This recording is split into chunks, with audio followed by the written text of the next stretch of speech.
Cenk, before I get into what's happening now, I do want to quickly spend a quick second. I know the postmortems are being done, and the cycle of news is so quick that we're now moving on to like the Trump administration before we've even got all the votes counted. But can you just give me your take on what happened with this election? And by the way, give me at least a nod to whether or not you feel everything was legit and on the up and up.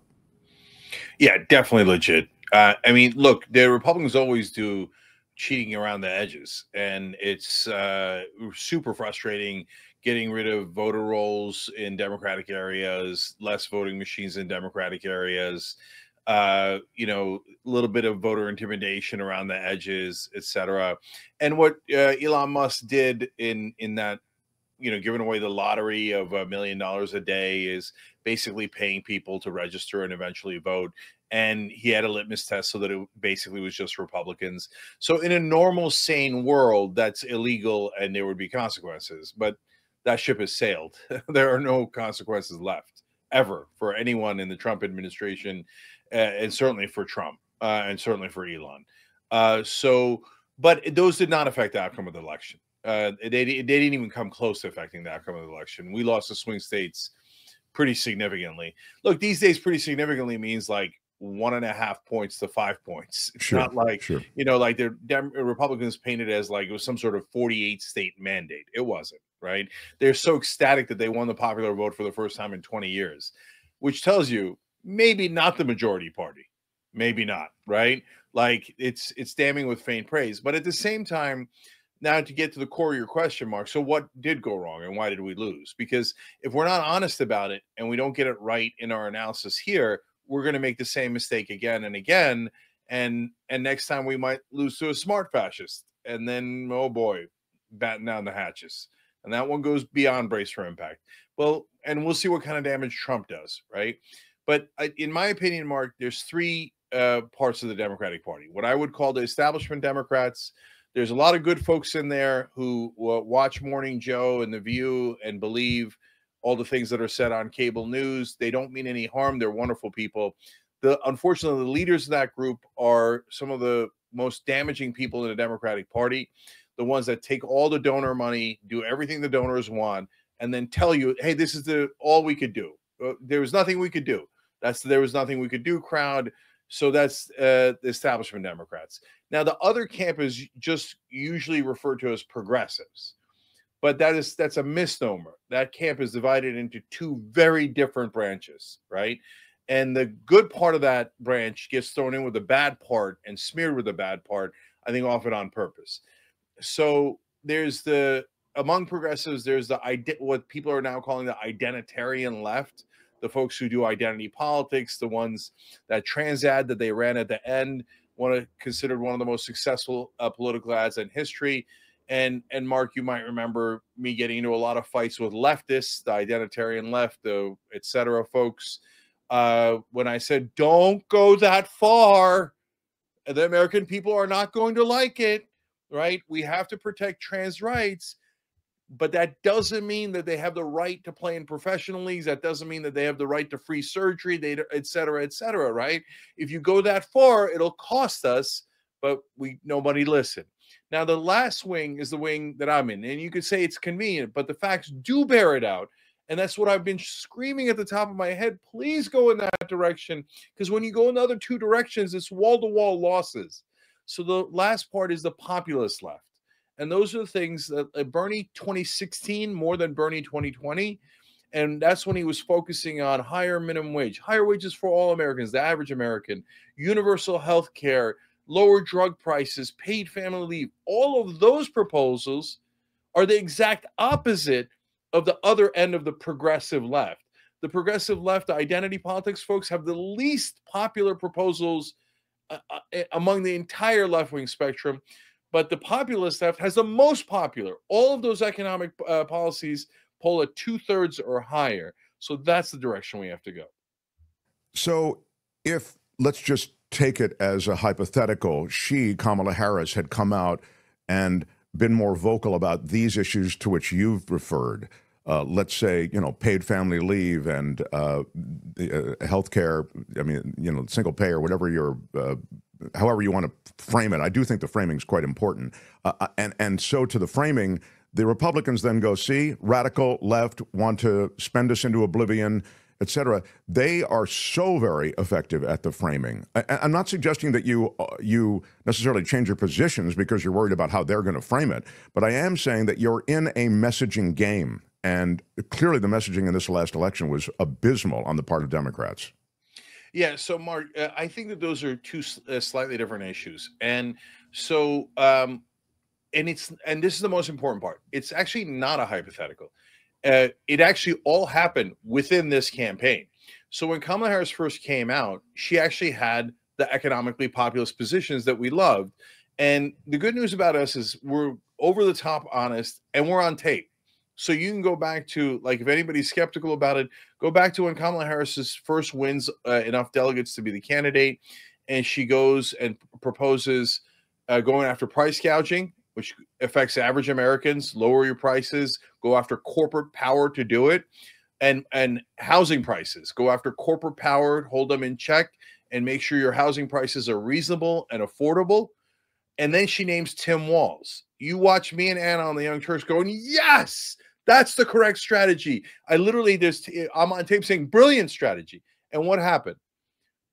Joe Biden handed her a giant deficit in the polling, anywhere from 2 to 8 points behind in one poll nationally. That's a hole it seemed like you could almost not possibly climb out of in that short period of time. Boom, she skyrockets. Now, partly because she's a new candidate and people were sick of Biden and Trump, but then she has these super popular policies. And Mark, what you said was going to happen did happen.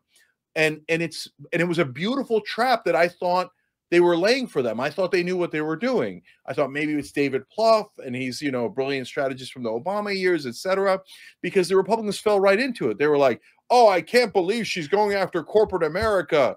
You can't try to control the prices. That'll hurt corporations. I'm like, yes. And she got up to a 7-point lead nationally. And I said on the show that day, I wish the election were today because she would win today. But I don't know if she's going to keep it up. And then Tony West, her dumbass brother-in-law, convinced her. He's like a corporate legal guy at Uber, and he convinced her, no, go say how much you love corporations. So she put out a letter saying 90 corporate CEOs are on my side. She sent Mark Cuban all over cable news to say, oh, she's not going to do the price gouging thing. Don't worry about that. No, she loves corporate CEOs. And I'm like ripping my hair out. Don't stop. And hey, oh, she loves Liz Cheney and Dick Cheney. They poll at 13%. Why would you wrap your arms around someone who polls at 13%? This is elementary politics. The only reason they don't understand it, Mark, or they don't execute it, is because they're obsessed with the donors. What do the donors want? But knucklehead, at some point, you got to get the voters. Otherwise, you lose, just like what happened here. But, Cenk, it's funny. I am increasingly of the mind that the issues, much as we talk about them, and I think certain issues do cut through, we've just mentioned a few that do, people have an impression, people vote with their gut. You know this. I mean, we've seen it in our lifetime with George Bush. He's the kind of guy I could have a beer with, all that crap you'd hear. There is an aspect to a candidate, and there's some aspect to this guy, Trump. Obviously, he's a BS artist, right? And he just spins and talks and says outrageous things, but he's a little bit entertaining. It's kind of a show. And I wonder at just some point if, particularly these last few election cycles, I mean, we have just these one-term presidents. I wonder if the electorate just isn't in a disposition of, throw this guy out. Let's get a new change. So that's a big part of it too. But you can tell the policies make a difference because they literally made a difference in this election. You saw her build a huge lead with the right policies and then lose that lead when she abandoned those policies. So, but also messaging, we'll get back to that in a second. But to your point here, which is kind of halfway about messaging, the personality of the candidate themselves, right? So you're totally right, super relevant. But it relates back to what I was saying, Mark. Why do we have such robotic talking point machines on our side? And some are bad at it, and I think Kamala Harris is bad at it. answer seemed like a talking point. I'm sorry if it breaks your heart, but we lost the election because she sounded robotic. She didn't sound like an authentic person. She didn't go on Rogan because Rogan has authentic conversations. Yeah, they might be frustrating. They might be framed in a little bit right-wing position. But Mark, imagine me saying, no, I won't go on Rogan because I'm afraid he'll frame things wrongly. I would never say that because I'd go on there and then frame it right myself. You know, I'd fight back. I'd make the best case we can for our side. She didn't want to make that case. But she's one of the ones that are not as good at it. But I'm begging you guys, you got to trust me on this. If you pick someone who's good at it, like Pete Buttigieg, it's not going to make a difference. That's the wrong path, because Buttigieg is going to go, oh, these corporate talking robots are, I am a better version of it. I am a new and improved corporate robot. The bottom line is, brother, are you going to do the child tax credit or aren't you? And are you going to talk like a normal human being or aren't you? They're so rehearsed. It's just that Pete Buttigieg is a better actor than Kamala Harris is, right?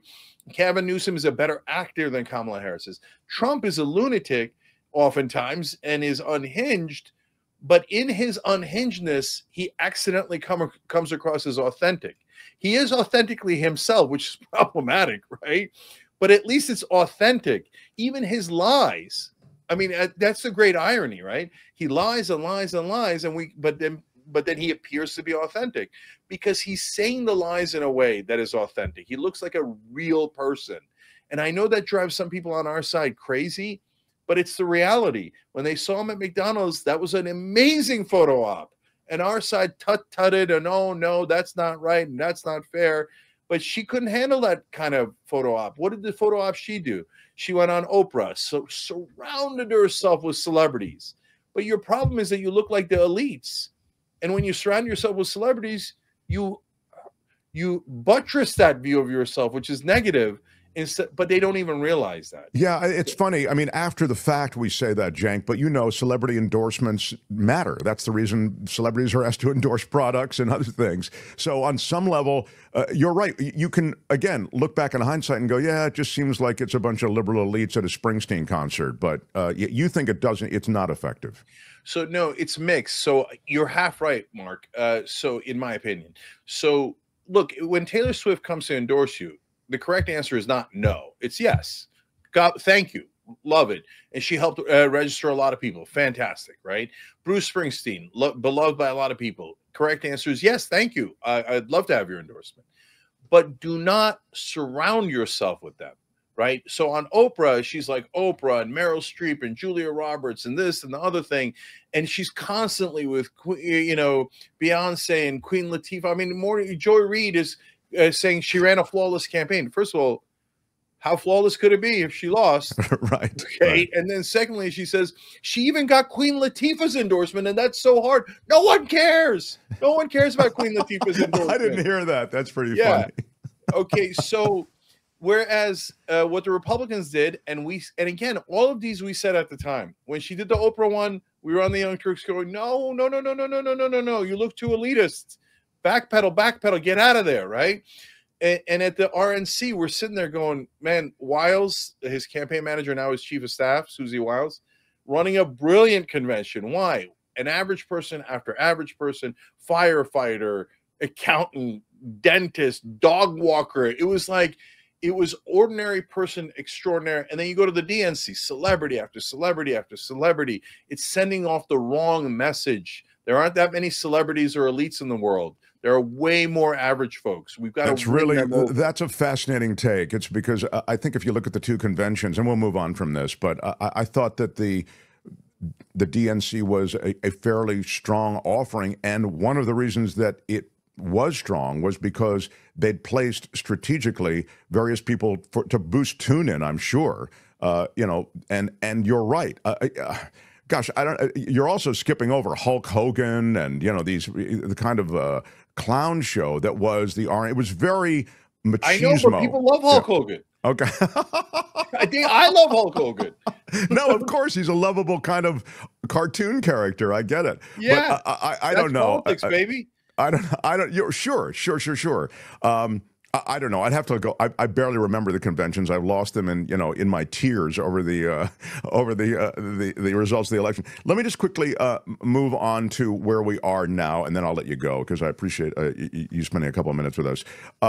We're in a situation where you've really got a flame-throwing president who has promised to do a lot of things, close down government agencies, deport millions of illegal migrants. Speak to me about what will really happen. How much of this can he really put into action? Yeah, so there's only one potential break in the car or silver lining, which is that Donald Trump likes to be popular. And that's the one thing I'm hoping prevents him from doing maniacal things. Don't get me wrong, that hope is limited. Okay. I mean, somewhere between 5 to 25%. I wouldn't bet money on it. Unless you give me good odds. But 75% at least, he will do terrible things and will not turn around. Okay. So there's like in the first time around, the reason why it was a disaster, but a mitigated disaster was there was the establishment guys in the building and they provided a check on Trump. So whenever he suggested something crazy, like, hey, should we nuke a hurricane? They're like, oh, Mr. President, that's probably not the best idea. It would spread radiation across the entire eastern seaboard and do more damage than anything any enemy of ours can do, right? So they tackle him when he has terrible ideas. This time, I'm afraid that Matt Gaetz and Kash Patel and Pete Hegseth, et cetera, are going to be like, ha, what a brilliant idea, Mr. President. Well, sure. You know what? Let's send our nuclear submarine to attack the hurricane. Right. So, but he does have a team of rivals, and it's more complicated than we're giving it credit for. And what I mean by that is there's an establishment wing that he brought in: Marco Rubio, Stefanik, Mike Waltz, and in some ways Mike Huckabee. And they are opposed to some of the other guys like Gates, et cetera, that are less interventionist, more anti-war. So that pro-war and anti-war side are going to clash inside the Trump administration. So look, and some of the anti-war guys are the more unhinged guys. So it's super complicated. I love their anti-war, anti-corruption stance. I hate the rest of their unhinged, devotion to Donald Trump. Whereas the establishment guys, maybe they're checking the car and the brakes in the car. On the other hand, I hate their pro-war neocon agenda. So it's going to be a hot mess. And the thing that we've got to hope wins over is when he starts doing something disastrous, like rounding up all undocumented immigrants, 12, 13 million, however many million people, right? That both the populist right goes, like the Rogan, the bros, right? The bros go, it's a bit much. It's a bit much. Okay. Like, let's reel it back in. And his popularity goes down and his poll ratings go down.